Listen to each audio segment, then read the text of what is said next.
Halo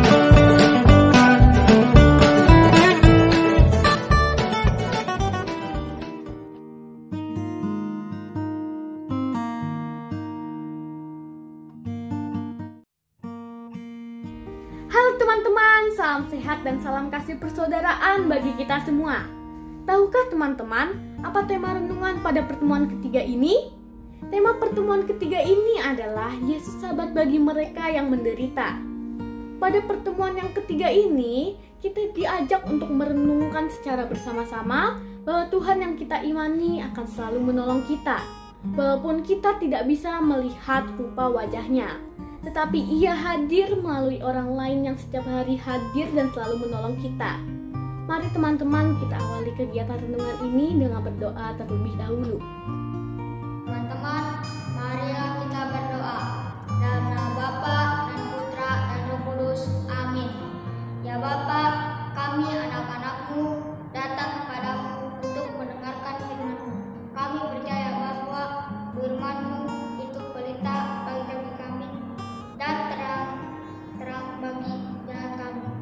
Dengan firman-Mu, Engkau senantiasa membimbing kami untuk hidup sebagai anak-anak-Mu.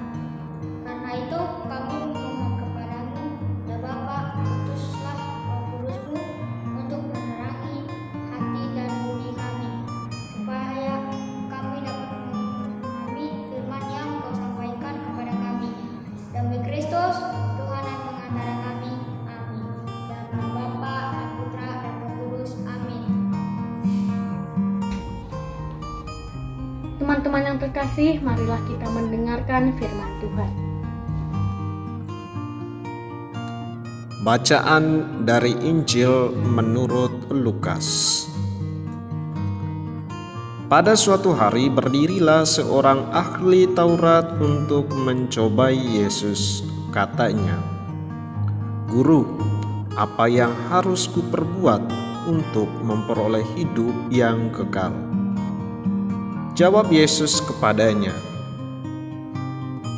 "Apa yang tertulis dalam hukum Taurat?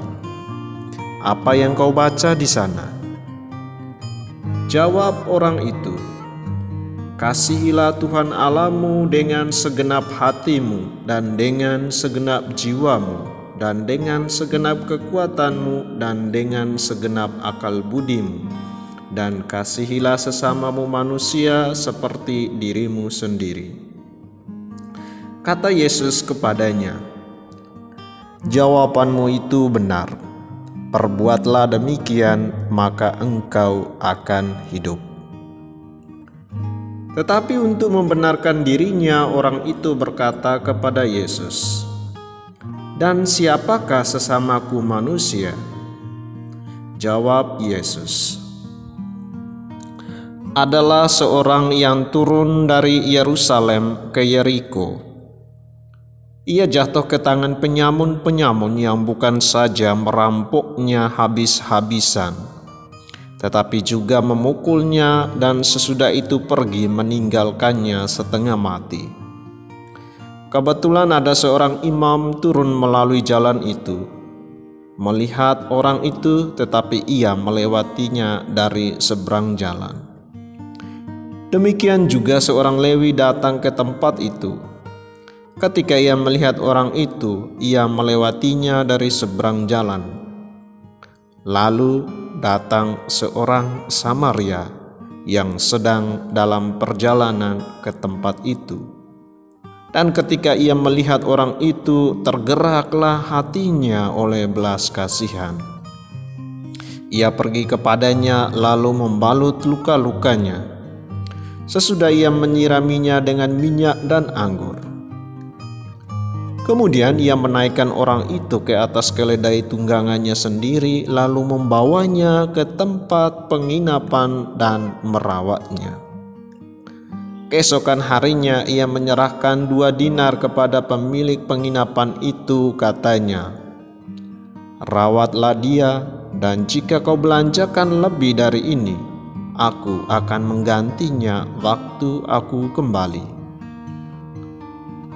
Siapakah di antara ketiga orang ini menurut pendapatmu adalah seorang manusia dari orang yang jatuh ke tangan penyamun itu?" Jawab orang itu, "Orang yang telah menunjukkan belas kasihan kepadanya." Kata Yesus kepadanya, "Pergilah dan perbuatlah demikian." Demikianlah Injil Tuhan. Terpujilah Kristus. Teman-teman yang terkasih, kita sudah mendengarkan firman Tuhan dari Injil menurut Lukas. Penginjil Lukas memberikan gambaran kepada kita bahwa dalam kehidupan bersama, kadang kita melihat ada teman-teman kita yang hidup dalam kekurangan dan membutuhkan bantuan. Tuhan Yesus mengajak kita untuk memiliki sikap seperti orang Samaria tadi, yang mau menolong sesamanya yang sedang terluka karena dipukuli oleh para perampok. Kita juga diajak oleh Tuhan Yesus untuk selalu berbuat baik dengan menolong seseorang yang sedang mengalami kesulitan. Dari kisah orang Samaria yang murah hati di atas, dapat kita ambil poin-poin penting, yaitu 1. Kita adalah makhluk sosial yang sungguh membutuhkan orang lain. 2. Ketika ada sesama di sekitar kita yang menderita, hendaknya kita membantu seturut kemampuan kita. 3. Sikap murah hati dan inisiatif untuk menolong orang yang menderita adalah ciri murid Tuhan. Setelah mendengarkan firman Tuhan dan merenungkannya, marilah menyampaikan doa-doa permohonan kita. Tuhan Yesus, kami mengucap syukur mempunyai orang tua yang mengasihi kami. Berilah kesehatan dan kegembiraan untuk orang tua kami. Marilah kita mohon, kabulkanlah doa kami ya Tuhan. 2.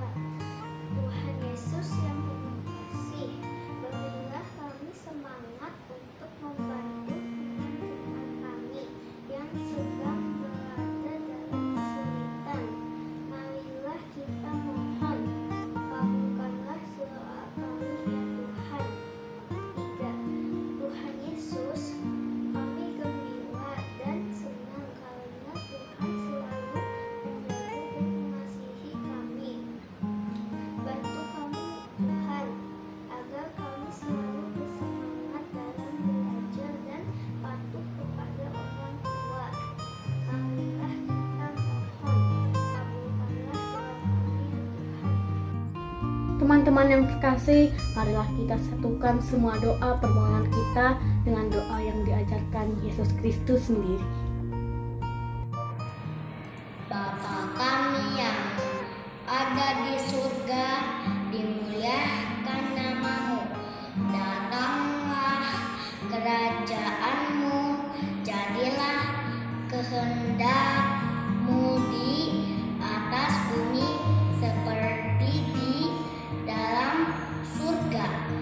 Berilah kami rezeki pada hari ini dan ampunilah kesalahan kami seperti kami pun mengampuni orang yang bersalah kepada kami, dan janganlah memasukkan kami ke dalam pencobaan, tetapi bebaskan kami dari yang jahat. Amin. Marilah kita akhiri renungan BKSN pertemuan ketiga ini dengan doa penutup. Teman-teman, marilah kita berdoa. Dalam nama Bapa dan Putra dan Roh Kudus. Amin. Ya Bapa, kami bersyukur kepadamu karena firman-Mu yang telah Kau sampaikan kepada kami, dan karena Roh Kudus yang Kau curahkan atas diri kami. Bantulah kami supaya firman yang Kau